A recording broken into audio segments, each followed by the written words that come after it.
Hi. We have to look at a given number and check if the digits alternately grow and shrink. That is, there aren't any digits next to each other that are the same, and you don't have a digit that is followed by another digit that is larger, and then another digit that's even larger, or the opposite, going down. So, here's a sample number, and we need to look at the digits, not at the number itself. The way we do this is by representing it in base 10. But, I hear you say, it's already in base 10. That's only for us humans to perceive it. But really, it's just a number, and it's being presented to us in what looks to us as a base 10. If we want an actual real base 10 representation of it, then we would want to have it instead as a list of digits, where each digit represents the count of units of that size for that position in the numbering system. Okay, that's a lot of babble about number systems. Let's just try this. So we have a represent function in APL, also known as encode. We're going to take this number and encode it in a certain radix, a certain base. And we can say that every position in our number system, you need 10 of those units in order to get the next higher unit.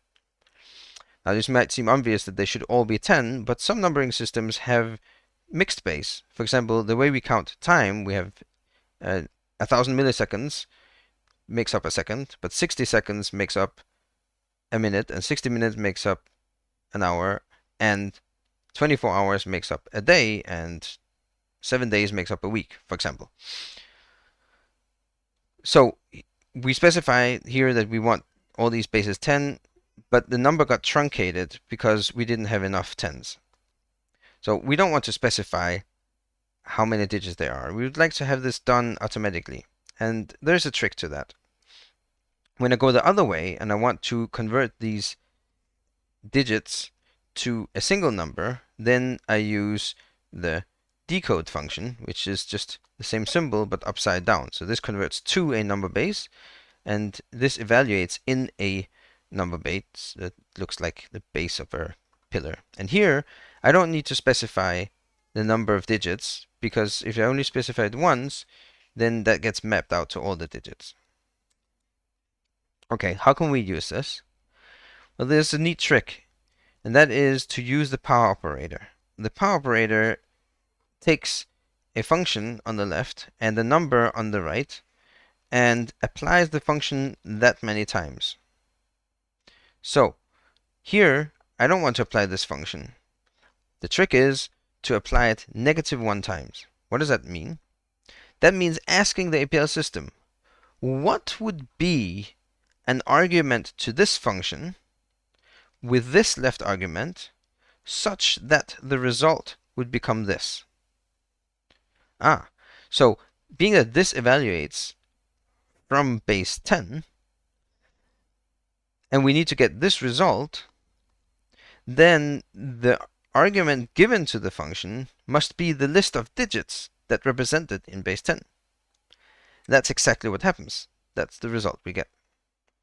And with that in hand, we can start on the actual core of the problem. Let's wrap this thing in braces, making it a defen, or a lambda, an anonymous function. In here, the argument on the right is represented by the rightmost letter of the Greek alphabet. Okay, we've got the digits. The next step is to compare adjacent digits. We need to make sure that we're going down and up and down and up, or the opposite way. If we reduce with minus, then we get the first digit, 3, -1, -4, -1, -5. That's not interesting. But if we give this derived reduction function a number on the left, say 2, then we only reduce over windows of size 2. So this is 3 -1, 1 -4, 4 -1, and so on. 3 -1 is 2, 1 -4 is -3, 4 -1 is +3. Now we need to check if we alternately go down or up. So if the number is positive, we're going down. If the number is negative, that means we're going up. But in order to deal with this, it would be nice to normalize these to just be ones and zeros. So we use the signum, the sine function, and that gives us 1 whenever it's positive and -1 when it's negative. So we might think that now we can do adjacent different from, and this says these are all true. But what happens if we've got a 0 in there? Right? So now we have two 1s in a row, and the difference between them is 0. But 0 is different from 1, and 0 is different from -1. And so if we do adjacent different from, it looks like everything is okay when it actually isn't. So that doesn't quite work. What we can do is adjacent differences again. Here we can see that from 1 to 0, there's only a difference of 1. And from 0 to -1, also a difference of 1. And we must have only -1s and positive 1s there. Sorry, only -2s and positive 2s there. So how can we find out if that is the case? Well, if we take the absolute value, now they should all of them be 2. And if we have any zeros, we'll spot that there's only a difference of 1 in between. It could even be a difference of 0 if we have the comparison being identical. But for a good number, a zigzag number, everything is fine. It's all 2s. So now we need to check, are they in fact all 2s? Well, how do we check that? Is 2 equal to these? Yes, it is equal to all of those. And is it all true? This is an AND reduction. Yes, it is. And if we mess up any part of our number, then it's not true anymore. So this is one solution to the problem. But there's actually a clever thing we can do. We can start off the same way as before with the adjacent differences.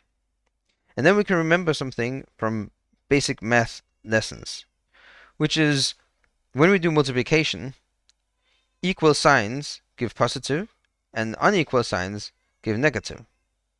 So if we multiply these adjacent numbers, then this will be positive, this will be negative, this will be negative, and so on. And if every time we go from one digit to the next, we switch direction, that means that adjacent numbers will have opposite signs, and therefore all the multiplications must give us negative numbers.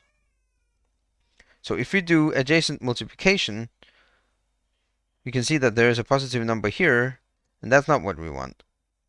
If we fix the number, all of the signs are negative, which is what we want. How do we check if all of them are negative? Well, instead of like we did before, we did an AND reduction on 2 equals, then here we need to check if 0 is greater than all of these values and do the AND reduction. Same pattern. And this works nicely.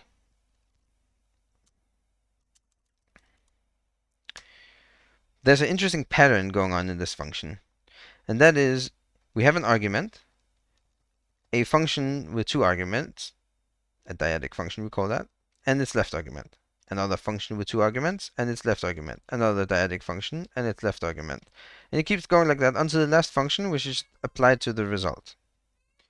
When we have this kind of pattern, that means the function is a nice fit for tacit programming.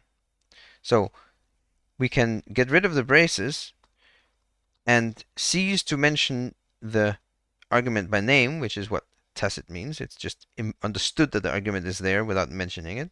Instead, since we want the value here of the argument, we'll denote that with the identity function. It's a normal function, but applied to the argument, it just yields the argument. So this is again the argument's value, and then we express that in base 10, and then we do adjacent differences and adjacent products, and then we compare it with 0 and do an AND reduction then. And this would work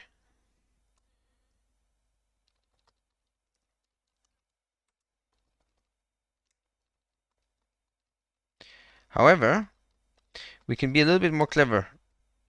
And what we can do here is we can modify the function h. Instead of mentioning the right argument implicitly by a identity function, we can bind a fixed left argument to the function that we're going to then invert, and that gives us the base 10 representation. And this whole thing becomes one giant tacit function. And that's the rightmost part of our function train, our string of functions and their arguments. And now we can try applying these again. We can see that this still works. So this is a nice tacit way to do it. Thank you for watching.